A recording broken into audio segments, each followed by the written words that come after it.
Hi hello welcome to my channel Priyam Telugu audio stories. Story name వచ్చేసి పంతమా బంధమా part 10 అండి. ఈ స్టోరీ మీకు అర్థం కావాలి అంటే ముందు భాగాలు నా ఛానల్లో ఉన్నాయి, చూడండి. ఈ స్టోరీ రాసింది చదువుతుంది నేనేనండి. స్టోరీ కానీ మీకు నచ్చినట్లయితే please like, share and subscribe. ఇంకా స్టోరీలోకి వెళ్ళిపోదాం. రామ్, రేఖ స్వప్నని వాళ్ళ ఇంటికి వరలక్ష్మి వ్రతానికి రమ్మని ఆహ్వానిస్తారు. సరే అన్నయ్య, దీంతో మాట్లాడి చాలా రోజులవుతుంది. నువ్వు ఏదైనా పని ఉంటే చూసుకొనిరా అంటుంది రేఖ. సర్లే కానీ మా బాస్ ఎదురింట్లోనే ఉంటున్నారు, ఆయనను కూడా పిలుద్దాం, నువ్వు కూడా రా. ఆయనకి చెప్పేసి వచ్చి నువ్వు నీ ఫ్రెండ్తో నీ ఇష్టం వచ్చినంత సమయం మాట్లాడుకో అంటాడు రామ్. అలాగే ఉండవే, ఆ పని అయ్యాక మన పని చూద్దాం అంటుంది రేఖ. సర్లేవే వెళ్ళిరా అంటుంది స్వప్న. రామ్ రేఖని తీసుకొని మనోజ్ ఇంటికి వెళ్తాడు. అక్కడ మనోజ్ సోఫాలో కూర్చొని కాల్ మాట్లాడుతూ ఉంటాడు.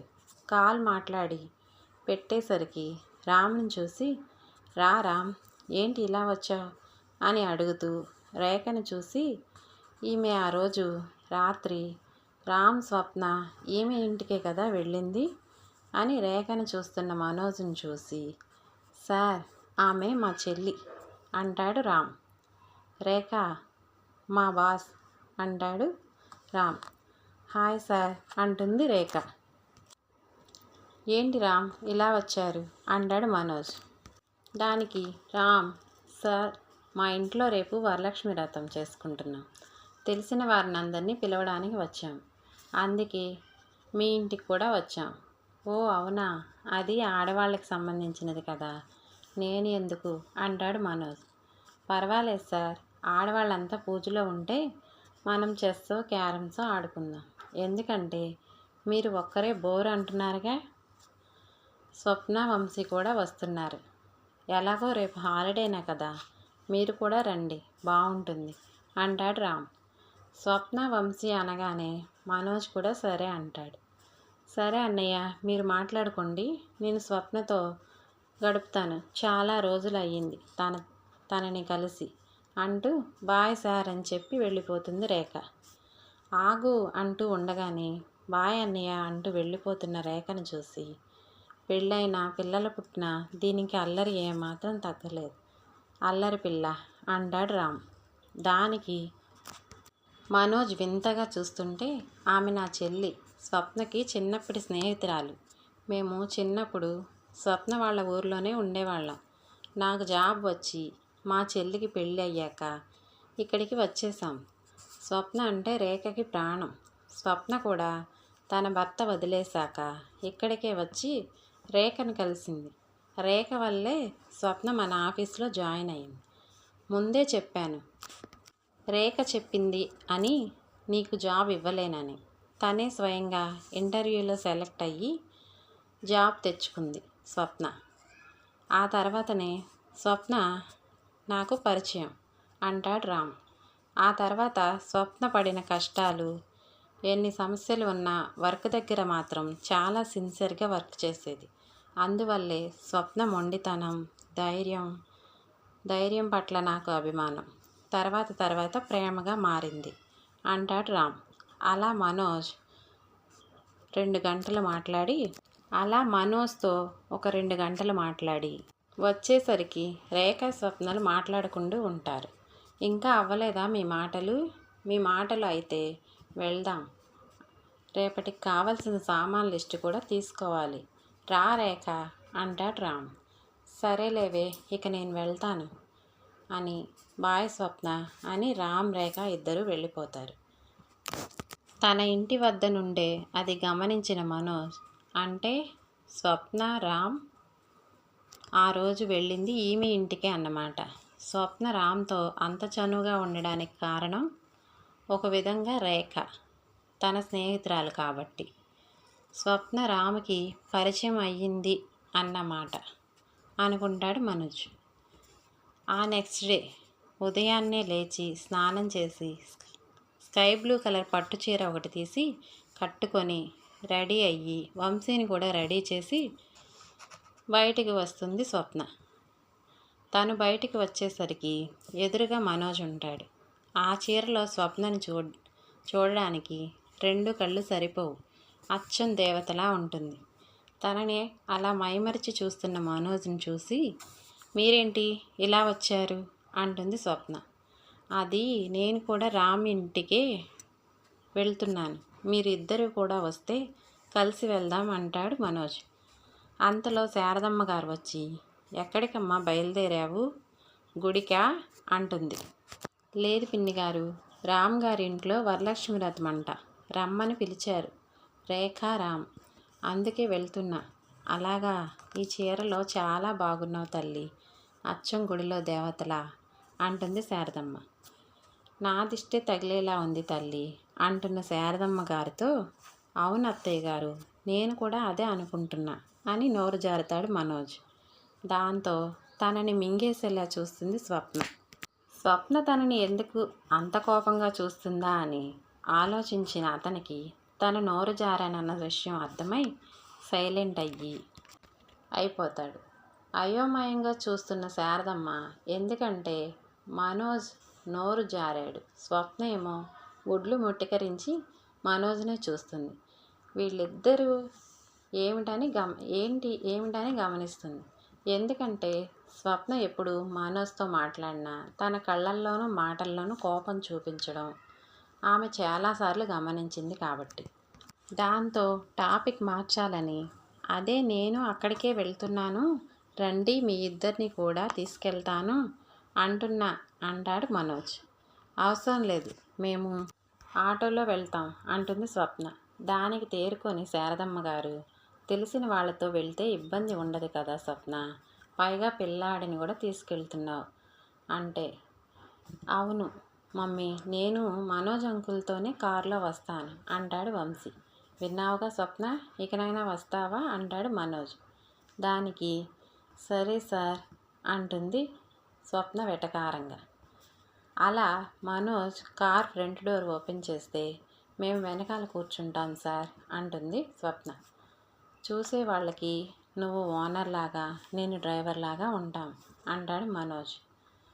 స్వప్న పక్కన ఉన్న శారదమ్మ గారిని చూసి తప్పక ఫ్రంట్ కూర్చుంటుంది.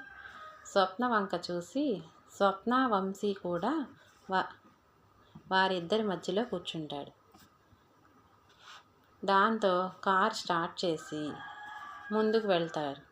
శారదమ్మ గారికి వాళ్ళిద్దరిని అలా చూసేసరికి మనోజ్ తనకు పెళ్ళయిందని, తనకి ఒక కొడుకు కూడా ఉన్నాడని, తన భార్య తనకి దూరంగా ఉంటుందని చెప్పిన మాటలు గుర్తుకు వచ్చి, ఒకవేళ స్వప్న మనోజ్ భార్యాభర్తలా అనే అనుమానం వస్తుంది ఆమెకు. అవును, నా అనుమానం నిజమే. మనోజ్ ఎప్పుడు నవ్వుతూ వంశీని తన కొడుకులానే ప్రేమగా చూస్తున్నాడు. కానీ స్వప్న మాత్రం వంశీని మనోజ్ని కలవనివ్వడం లేదు. మనోజ్ కళ్ళలో స్వప్నపై ప్రేమ కనిపిస్తుంది, కానీ స్వప్నకు మాత్రం అతనిపై కోపం చూపిస్తుంది. వీళ్ళిద్దరూ విడిపోవడానికి కారణం ఏంటి అని తెలుసుకోవాలి.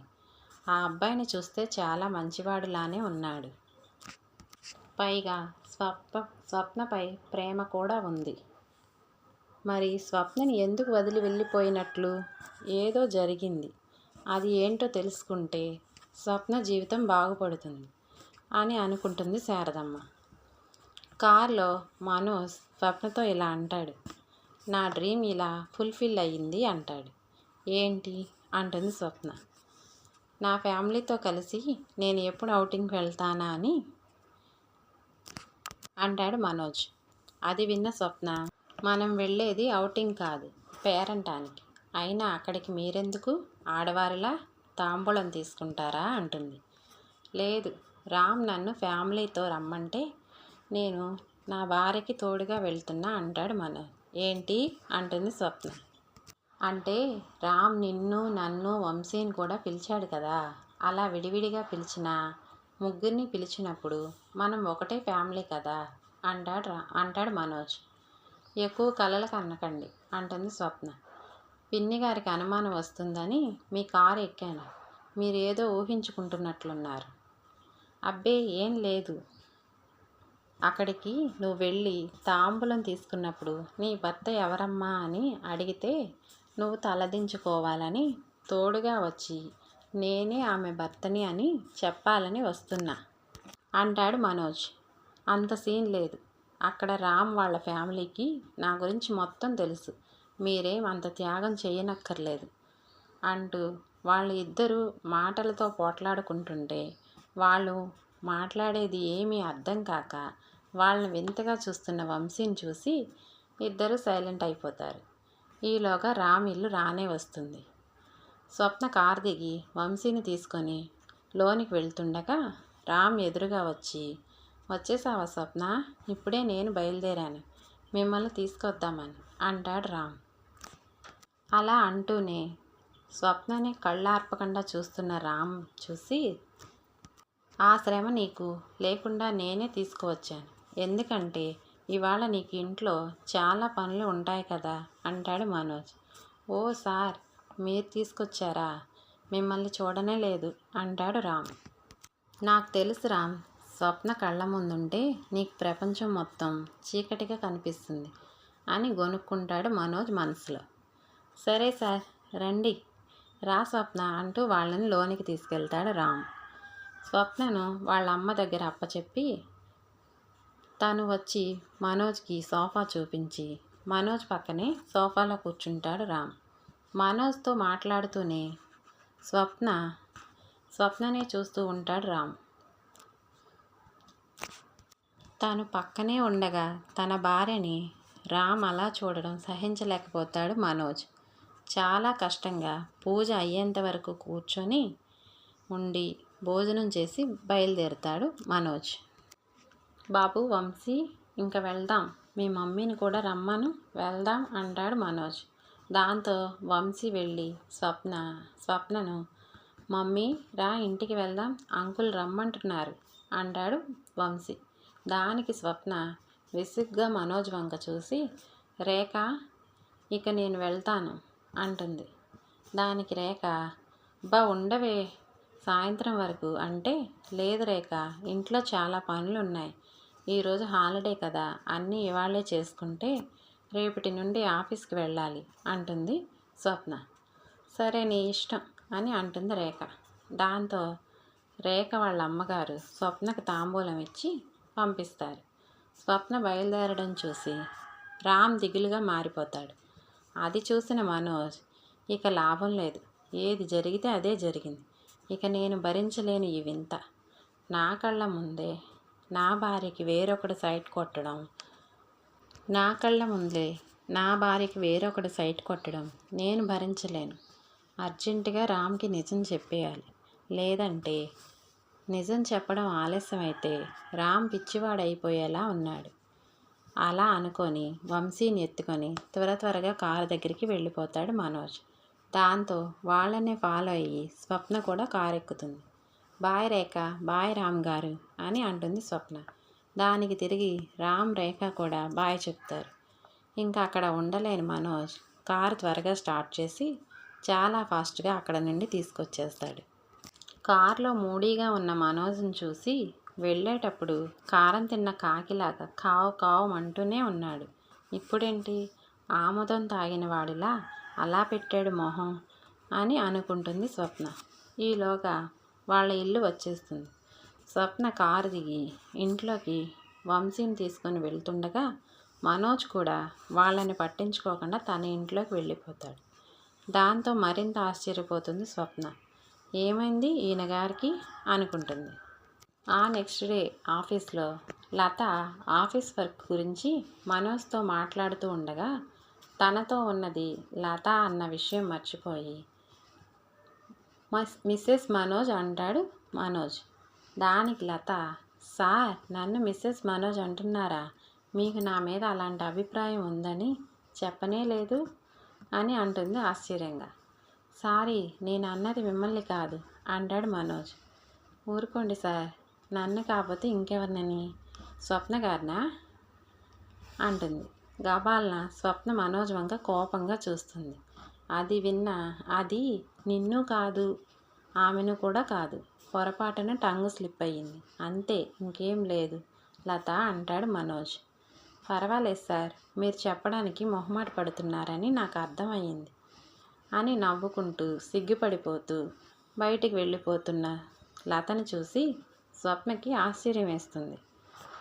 మనోజ్ అది చూసి నిన్ను కాదు అని స్వప్న వంక చూసి, నేను నిన్ను అంటే తను అలా తప్పుగా అర్థం చేసుకుంది.